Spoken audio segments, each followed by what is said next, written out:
back to another vlog. Today is just going to be a day in the lifestyle vlog. It's actually Saturday. I done my grocery haul yesterday. Try to get this glare off. I done my grocery haul yesterday, and when I was doing the haul, I realized that a case of drinks that I bought was not the right one that I wanted, and then I completely forgot. So my birthday's dad. So my dad's birthday is tomorrow, on Sunday, and I'm supposed to make a chocolate pie for all of us to eat, and then a blueberry cream cheese pie because that's like his favorite dessert. So his birthday gift is going to be food for me. And I completely forgot to get the crust for the chocolate pie and the Cool Whip topping. So I don't know what I was thinking. So I'm going to run to Walmart. I normally wouldn't leave other than like my grocery trip to town per week. But I'm going to go in Walmart and exchange the drinks, get those 2 ingredients. And then also I found out that our new Bath & Body Works that's very local to me opened up. Very excited because we've only ever had one inside of our mall. I'm going to start going in and using all my free item coupons and things, which I'm going to run in today because I have one that's expiring in a few days, and there's a free item, I don't even remember what it is, that I want to get. And then also their hand soaps are $2.95, so I figured I would get like 2 or 3 of them. I guess tag along with me for a typical day in the life. I'm so excited about breakfast today. This is the pumpkin swirl bread that's limited edition. I was so excited to get it this week. And then I've done 2 strips of the fully cooked Great Value bacon. I want to say this is like, because I put like a tablespoon of butter on the bread. It's under 500 calories, but I think it's like 4 something. Okay, we just got Bath & Body Works, and I'm hoping that they still have their like refund or return and exchange policy like they used to. Like I said, this was new. I've never been here, but I have like a candle, 2 lotions, and a body spray that I bought last time I went in store and did not like them after I got home and tried them once. So I just closed them up and had them set aside in a bag waiting to exchange when I could. So I'm hoping they still have the exchange policy because I'd really like to change those out. Especially the candle, I could not stand. It was a scent that we had. It was, I think it's a crisp fall air we had in the hand soap and the hand sanitizer. And it smelled so good, but the candle smells nothing like that. So I really want to exchange it.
Exchanges, they did do all of them because I asked did I need to do it like, and did I need to come back and do some of them another time. I didn't know if they had like a limit or something, and they went ahead and done all of them, but the manager said that come September that they're changing their refund policy a little bit. So I don't know if that's like within the brand or that specific location, but I believe it's within the brand. But he said they would still take exchanges. I think what it is they'll have to start charging the difference in amount on products. So like the candles have gone up like $3 or something. So if you exchange a candle and it's not like a current one that's like on the shelf, they'll exchange it, but it won't be even. You'll have to pay like the $3 difference. So that makes sense to me, but I thought I would just share that with y'all in case you haven't heard that. I know a lot of people are into the Bath & Body Works candles. I personally love them, but it's been over a year or so since I bought any because I always like doubled up with coupons and things, and since they went up, I feel like I just can't buy them the way that I used to before. I didn't buy a lot. I used to buy about 8 a year or so. I figured I'd do a little mini haul, even though I only purchased $8 worth of stuff. I also had exchanges. So I exchanged the candle that I didn't like for this one. It's called Cuddle Weather. I don't know. I think this is new actually. And it is warm gingerbread tea, cinnamon shortbread, a cozy blanket. I feel like it reminds me of another scent they have, but I don't know what it is. And then I got the Poppy body cream. And then the Poppy body spray. This was my exchange stuff. And then I went with a good old-fashioned warm vanilla sugar. I know that's so basic, but it just smelled kind of good. And I'm obsessed with this packaging, which that's not the reason I bought it. I do like that one. And then I've been wearing this lately. I feel like it's easing me into my fall and winter scents. It's kind of like musky, fall scented sort of. I have the spray and I have one of the lotions, but I used a lot of it. So this is Raspberry Noir, Amber Crystals, Velvety Rose Petals, Creamy Patchouli, and Mocha Musk. And that's weird because I normally hate patchouli stuff. But those were my exchanges. And this is what I bought. I got a Leaves hand soap. I love this scent. It's in one of my top 3 probably for fall scents. And I like the packaging. It's cute. I started getting the gel ones because, or the moisturizing ones, because the foam was drying our hands out really bad. And I already deal with dry hand issues I've showed before when they were really bad. And then I got a pumpkin apple. This one's really bright and pretty. I love this scent as well. And I have never seen pumpkin apple body care, but I literally squealed. I had a free item and this qualified. They used to not let you get the sprays, and I love that they've changed the sprays to look like the big bottles but little. And I needed another one of these and it was less than $1 with my coupon. You can't tell, it's like rose gold glittery. This is for the hand sanitizer pocket back things. And then I got one sanitizer because I had plenty, but I love Leaves and I figured it would look cute in here. But okay, so now I am heading to Walmart to do that exchange for those drinks and get the stuff to make the chocolate pie.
Found, I think I showed in the store, one of these to try. It's supposed to be watermelon strawberry. I've been seeing the regular, but this is the first zero I found.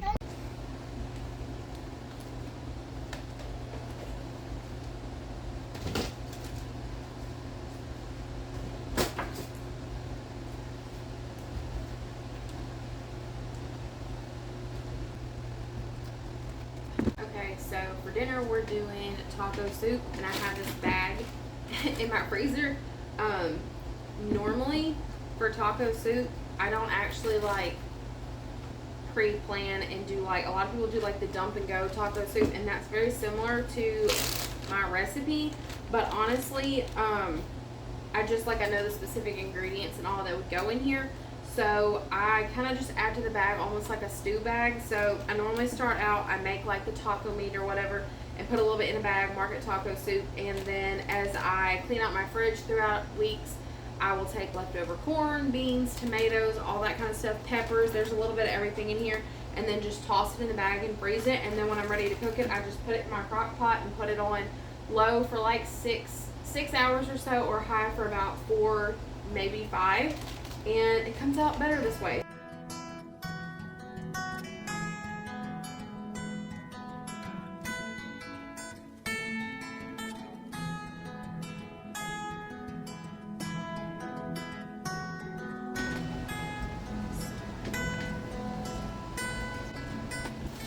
Okay, I had a bag with some leftover corn from making like a burrito bowl in the fridge because I had not frozen it yet. So I'm going to toss that in there.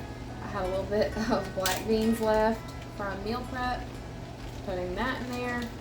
I need to add some ranch seasoning.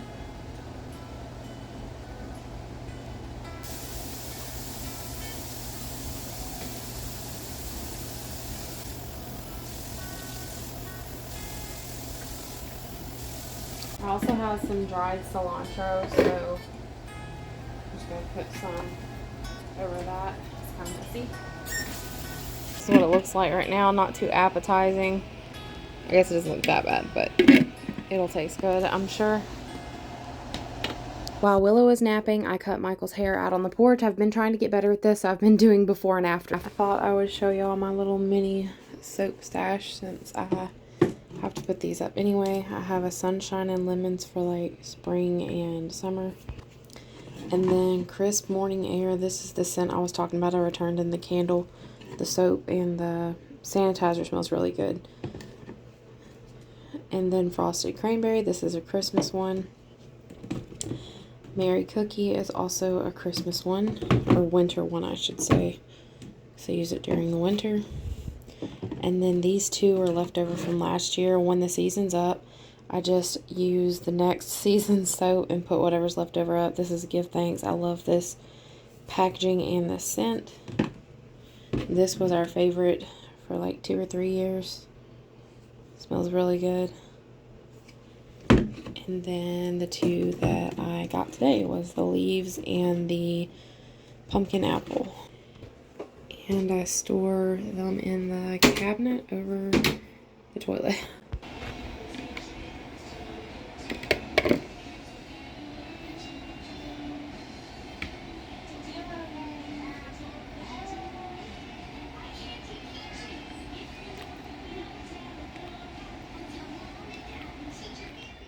So my dad really likes pickled things, and my in-laws sent over some vegetables from their garden, and they had some okra. So I looked up a recipe to use the, you're supposed to use the smallest pods or whatever of the okra, and then cut the stems off, cover them in salt. And then over here I am making the brine for this. This is new for me, but I've always wanted to try it. So I looked up a recipe, but I didn't really measure this. I probably used a little over a cup of white vinegar. I love these Cuisinart pans, by the way. I feel like they work really good and they're very versatile for a lot of things. And of course, minced garlic I use in pretty much everything, and I ended up using probably about 1.5 teaspoons or so, or maybe a tablespoon really, and put it directly into the vinegar. And then on the sugar, I done about 2 to 3 tablespoons of this. You're going to pour all the ingredients into your pot. And then it called for mustard seed, but I only had mustard powder. So, again, I didn't measure. I just shook till it felt right. I also didn't have pepper pods, so I used some crushed red pepper. And then I added a dash of salt to the mixture, as well as about 1 tablespoon of apple cider vinegar. And then gave it a good stir. And then I put it on my back burner of my stove and turned the heat up to high and let it boil. Once it got to the point of boiling, I turned it off and let it cool. And I decided to go ahead and add a little bit of black pepper to this because my dad likes like heavily seasoned things, and also some onion powder because he normally likes actual onions in his pickled food. But I was trying to just do this okra because I've never done this before. And then I moved on to pickling the jalapenos. So I always wear gloves because my hands are very sensitive to anything spicy or anything chemical related. So I gave them a quick rinse after putting them on. I don't know why, it's something that I have to do. But and then I poured my jalapenos in a strainer and rinsed them off. When I bought these, they said chili jalapenos, which I have never heard of. And I was planning on taking some of these and making some stuffed peppers for Michael and I to have with a meal. And I was chopping these up and I tasted a tiny little piece of one and it set my mouth on fire. So I don't like super spicy stuff, but I felt like they were exceptionally hot. So my dad ended up getting way more pickled jalapenos than I originally planned, but he wasn't complaining.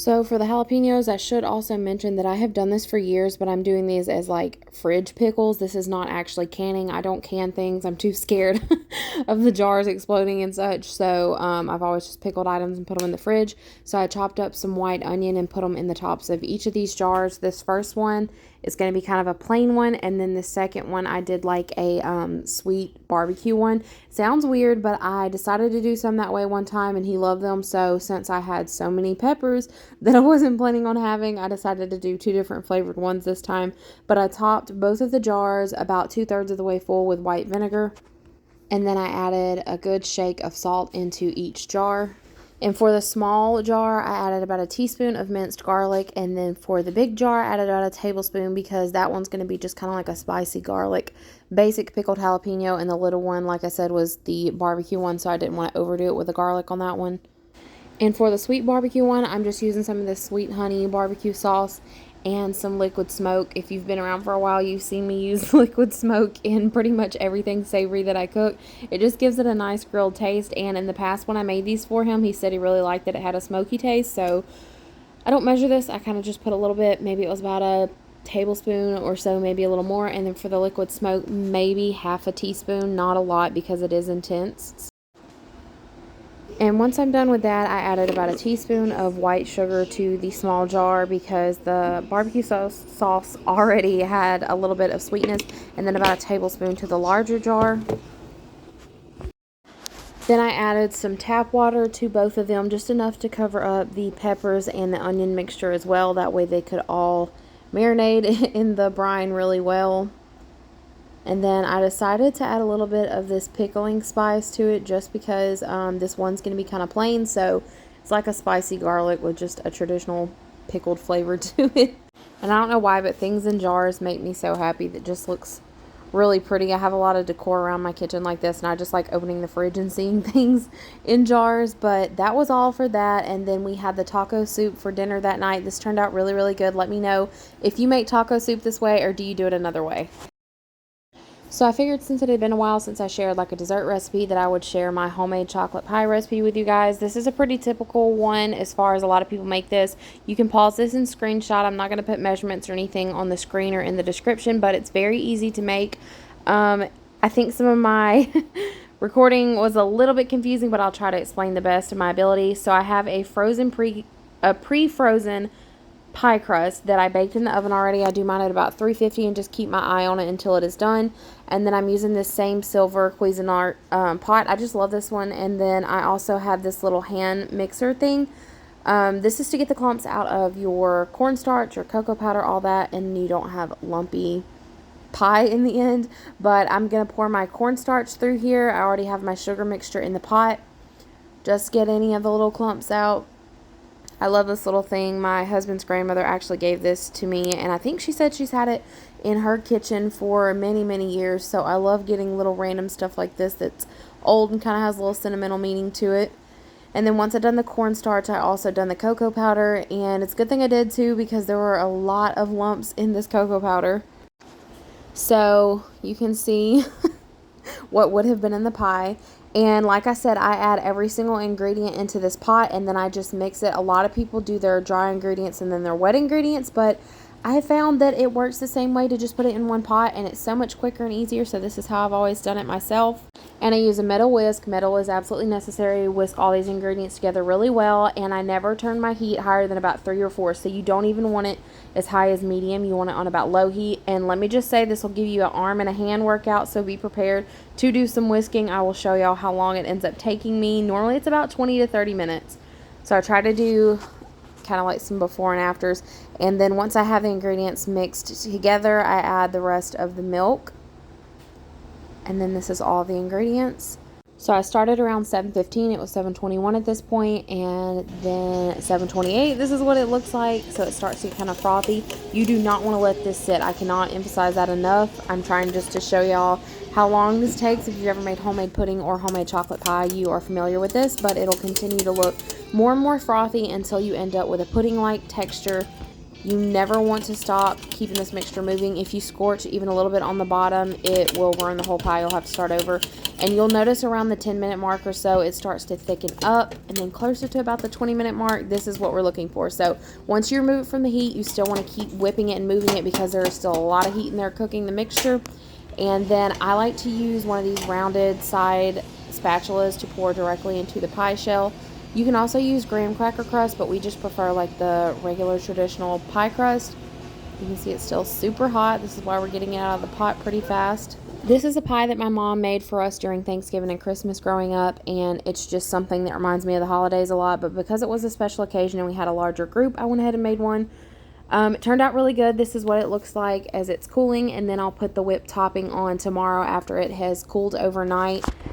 And you want to keep this in the fridge too. It has to be cold. It is so much better cold. And the best part about baking is you get to lick the spoon. So all in all, this took me about 25 to 30 minutes. So this next one is a blueberry cream cheese pie. You could also do this with cherry pie topping. I'm using a Keebler graham cracker crust. I always get the 10-inch one. This is like the deeper dish one because if you use like the 8-inch or the 9-inch or whatever, it'll fill over the top and it's not good proportion wise. My mom always made this one when she made the chocolate one. It was a holiday thing. And I'm also using 1 pack of cream cheese that is already pre-softened. I let it sit out today. And then some lemon juice. You want about 1/3 cup of lemon juice or so, but it is to taste. Some vanilla on the lemon juice. This is going to give it a cheesecake taste, so we like ours tart. And then a whole can of sweetened condensed milk and 1 can of blueberry pie topping. This is super duper easy. You're really just going to put all these ingredients straight into your bowl, mix them together, and then add the blueberry topping at the last step. So like I was saying earlier, this is just a very like holiday related thing in my mind. When I think of these pies, I always think of Thanksgiving because we didn't have a lot growing up, but my mom tried to make things special, and these 2 pies were something that we would look forward to, that we knew we only really had if it was a special occasion. So when I make them, it always brings me back to being a kid, and it reminds me of the upcoming holidays as well. So on that note, I'm curious, what are some of the desserts or comfort meals that your mom or dad or family member made for you growing up that every time you cook, you're just reminded of that, or it's something that you only make exclusively for special occasions? I like to hear everybody's little stories on things. I think it's sweet how we all have those memories that even well on into adulthood, that we always think of those things, and we try to impart that with our children as well. I can't wait for Willow to be older and share doing these things with me as well. But yeah, anyway, so I put all my ingredients in the bowl. I did end up adding about 3 tablespoons more of cream cheese. If you want it thicker, you can add a little bit more. Just taste a little bit as you go, because you might want to add more or less lemon juice next time. And then once it's all mixed together, you're going to pour in your pie crust and then sort of smooth it out. I will say that both of these pies, really more this one than the chocolate one, works better if it's made in advance. This pie is actually better made 2 days ahead because it will set up in the fridge and you'll be able to cut it almost like a soft cheesecake texture. But cutting this the very next day, like 12 or so hours after making it, which is what we ended up doing, it's not very thickened and it's still just as good. But if you want it to look better, make this 2 days in advance. Like I said, you can do blueberry topping or cherry topping, or I mean really anything, or you could just leave it plain. We are blueberry topping people, which is funny because I prefer cherries to blueberries, but for this pie, nothing beats the blueberry. It's what I grew up with, and it just tastes so much better to me than the cherry does. This is almost like a no-bake cheesecake style pie, and I know everyone kind of has their own variation on this. Some people even bake it, but we just do this as like an icebox pie. So once you have your blueberry topping on, you can add any kind of decoration or anything you want on top. I like to be a little extra, so I decided to add 3 little blueberries, and I think like little things like this just make it look that much fancier, that much more like you brought it for a special occasion. And then a random little thing, but again, it's the details for me. I take the broken graham cracker crumbs around the edge of the crust and sprinkle them over the top, and I don't know, it's just something that makes me so happy to look at, and it just looks a little bit nicer. So if you're taking this for like an event or a party or something, it'll look like you really put in a lot of effort, but in reality it takes about 10 minutes, if that, to throw together and throw in the fridge.